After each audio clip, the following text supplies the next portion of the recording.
मान लीजिए एक पेशेंट है जिसे कि ओसीडी है। अब उस पर्सन को कहा जाता है कि आप 2 दिन उल्टी जुराबें पहन के घूमें। आपको जब भी कहीं बाहर जाना हो तो जुराब को उल्टा पहने और कहा जाए कि 1 या 2 दिन तक ऐसा करें। अब इसी के साथ एक और ऐसा पर्सन है जिसको ओसीडी नहीं है, जिसमें कोई ऑब्सेसिव ट्रेट्स नहीं है। उसको कहा जाता है कि आप उल्टी जुराबें पहने और 2 दिन तक अपने काम पर इसी तरह से जाएं।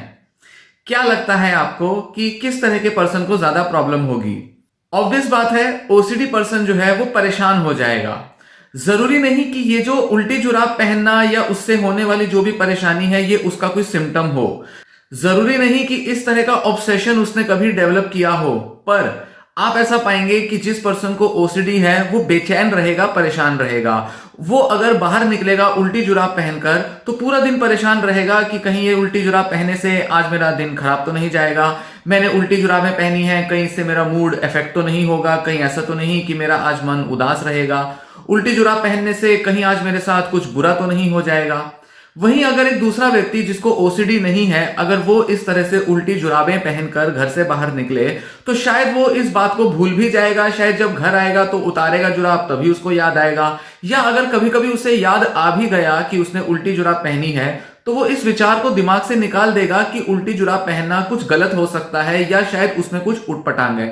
हाँ, आमतौर पर लोग केवल एक ही चीज से परेशान हो सकते हैं कि जब कोई दूसरा देख ले कि भाई किसी ने उल्टी जुराब पहनी है तो कोई दूसरा पॉइंट आउट कर सकता है, कह सकता है कि भाई तुमने उल्टी जुराबें क्यों पहनी है। बस इसी का थोड़ा सा एम्बेरसमेंट या थोड़ी सी शेम एक पर्सन अपने पास रखेगा, पर आमतौर पर एक पर्सन जिसको कोई एंजाइटी की प्रॉब्लम नहीं है वो परेशान नहीं होगा उल्टी जुराबें पहनने से। अब चाहे उल्टी जुराबें पहने, उल्टी बनियान पहने, एक ऐसे व्यक्ति को जिसको एंजाइटी या ऑब्सेशन की प्रॉब्लम नहीं है उसे दिक्कत नहीं होगी। तो इससे हमें क्या समझ में आता है कि ओसीडी पर्सन जो होता है वो अक्सर हर चीज में एक पैटर्न, एक स्टाइल, एक रेगुलरिटी ढूंढने की कोशिश करता है। वो हमेशा चाहता है कि चीजें जो है वो बस थोड़े सही तरीके से की जानी चाहिए, थोड़ा सही तरीके से उनको हैंडल किया जाना चाहिए या मैनेज किया जाना चाहिए। अक्सर आप देखेंगे कि जिन लोगों को ओसीडी है वो किसी ना किसी टाइप का सिम्टम तो दिखाते ही हैं, जैसे गंदगी को साफ करना, जैसे कि मन में आ रहे कुछ बुरे विचारों को हटाना, जैसे कि कोई बीमारी को लेकर परेशान हो जाना और उसको लेकर बार बार चेकअप कराना, डॉक्टरों के पास जाना, या कुछ इसी तरह के बड़े सारे सिम्टम्स वो डेवलप कर सकते हैं जिसमें कि उनको किसी टाइप का ऑब्सेशन होता है और उस ऑब्सेशन की जड़ में छुपा होता है कि चीजें जो है वो बस सही तरीके से की जानी चाहिए, सही तरीके से विचार आने चाहिए, मन के अंदर इस प्रकार के विचार आए, इस प्रकार के विचार ना आए, हर चीज एक ऑर्डर में सिस्टमैटिक तरीके से होनी चाहिए, चीजों में एक सीक्वेंस फॉलो होनी चाहिए। जैसे कई लोगों को नंबर्स का ओसीडी होता है जिसके अंदर या तो वो कोई भी चीज एक पर्टिकुलर काउंटिंग में रिपीट करते हैं या फिर वो ऑड या इवन नंबर्स का ऑब्सेशन रखते हैं जिसमें कि वो चाहते हैं कि कोई एक पर्टिकुलर नंबर जो कि ऑड या इवन नंबर हो सकता है वो उनकी नजर में नहीं आना चाहिए या उनको सुनाई नहीं देना चाहिए। तो ऐसे में वो नंबर्स को या तो एक सेट पैटर्न में देखने की कोशिश करते हैं या अगर कोई गलत या बुरा नंबर उनको दिख जाए या सुन ले तो उसको करेक्ट करने के लिए कुछ कंपल्सिव रिचुअल करते हैं। तो हम क्या देखते हैं कि ओसीडी पर्सन जो है वो चीजों को थोड़ा ठीक ठाक तरीके से करने के लिए डेस्परेट रहता है। उसके मन में एक थिंकिंग स्टाइल कुछ इस तरह का काम करता है कि चीजें बस सही तरीके से की जानी चाहिए, और जब वो पाता है कि वो चीजें सही तरह से नहीं हो रही, जो कि दिन भर के कोई भी रैंडम रीजन की वजह से हो सकता है, पर वो इसको लेकर परेशान हो जाता है।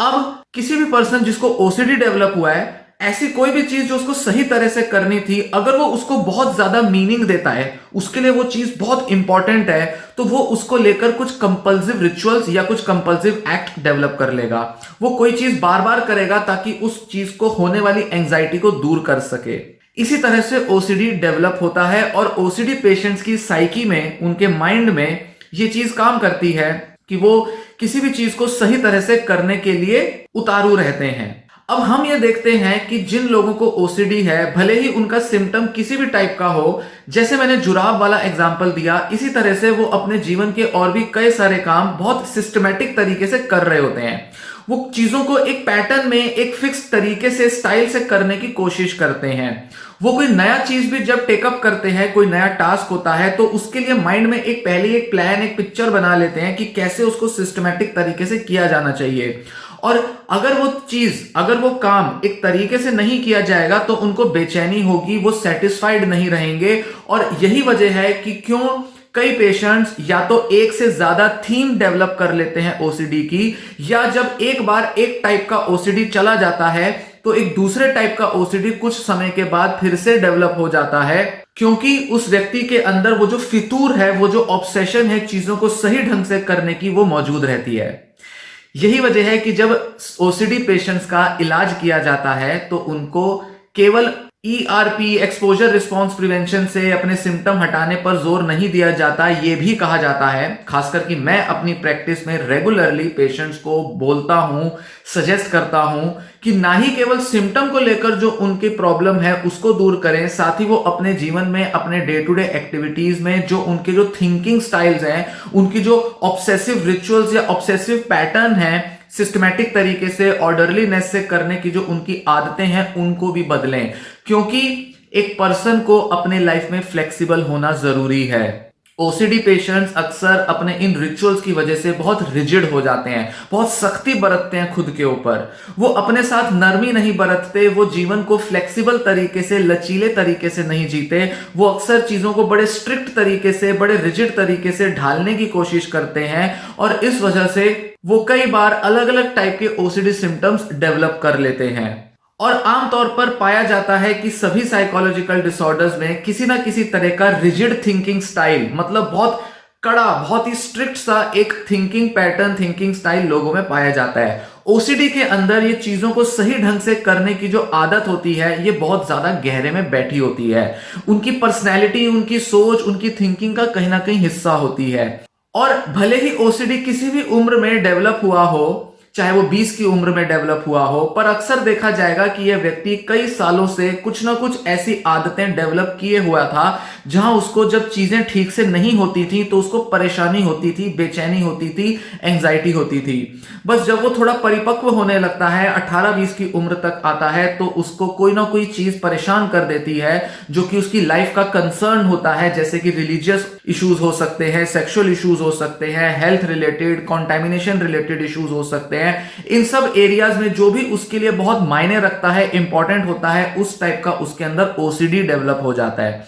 तो ओसीडी जो है वो कहीं से भी नहीं आ जाता, वो एक व्यक्ति के लाइफ का इंपॉर्टेंट एरिया होता है जिसके अंदर उसकी ऑब्सेसिवनेस जब जरूरत से ज्यादा बढ़ जाती है तो ओसीडी आता है। इसीलिए जरूरी है कि पेशेंट्स रिलैप्स प्रिवेंशन के लिए दोबारा से ओसीडी ना हो, दोबारा से वो सीवियर ना हो, या अपने ओसीडी की सीवियरिटी को कम करने के लिए ना ही केवल सिम्टम को लेकर, जबकि सिम्टम के अलावा अपने लाइफ में और दूसरे रिचुअल वाले जो उनके बिहेवियर्स हैं, जहां वो चीजों को एक फिक्स तरीके से करने की कोशिश में लगे रहते हैं, उसको करने से बचें, उस आदत को दूर करें। इस तरीके के जो रिचुअलिस्टिक स्टाइल ऑफ थिंकिंग और बिहेवियर्स हैं, इनको बदलें, क्योंकि आपको पूरे व्यक्तित्व में एक फ्लेक्सिबिलिटी लानी है, ना कि केवल एक सिम्टम को दूर करना है। दवाइयां सिर्फ आपका सिम्टम भगाती हैं, दवाइयां आपके इस रिचुअलिस्टिक स्टाइल ऑफ थिंकिंग और बिहेवियर को चेंज नहीं करती, वो कभी नहीं कर सकती। ये चीजें आपको खुद अपनी अवेयरनेस से दूर भगानी होती हैं, क्योंकि जब आप इस तरह से अपने ऊपर काम करते हो, अपने रिचुअल और ऑर्डरलीनेस के साथ, ऑर्गेनाइज्ड तरीके से, सिस्टमैटिक तरीके से करने वाले जो आपके फितूर होते हैं, जब आप उनको हटाने लगते हो, दूर करने लगते हो अवेयरनेस की मदद से, कुछ साइकोलॉजिकल टेक्निक की मदद से, तो आप ना ही केवल फ्लेक्सिबल हो जाते हो, आप अपने जीवन को भी आसान बना लेते हो, चीजों को करने का नेचुरल और बेहतर तरीका ढूंढते हो, और अपनी लाइफ में ओसीडी के आने की संभावनाओं को कम कर देते हो। इस तरह से आप हमेशा ओसीडी से फ्री रह सकते हो और ओसीडी के बहुत सारी जो समस्याएं हैं उनको दूर भगा सकते हो। तो इसलिए ओसीडी को केवल सिम्टम लेवल पर टारगेट ना करके उसकी जड़ में जाकर उसका थिंकिंग और बिहेवियर स्टाइल को टारगेट करो, तब जाकर ओसीडी पूरी तरह से जाएगा, या काफी हद तक उससे रिलीफ मिलेगा जब आप अपने वो स्टाइल ऑफ थिंकिंग चेंज करेंगे।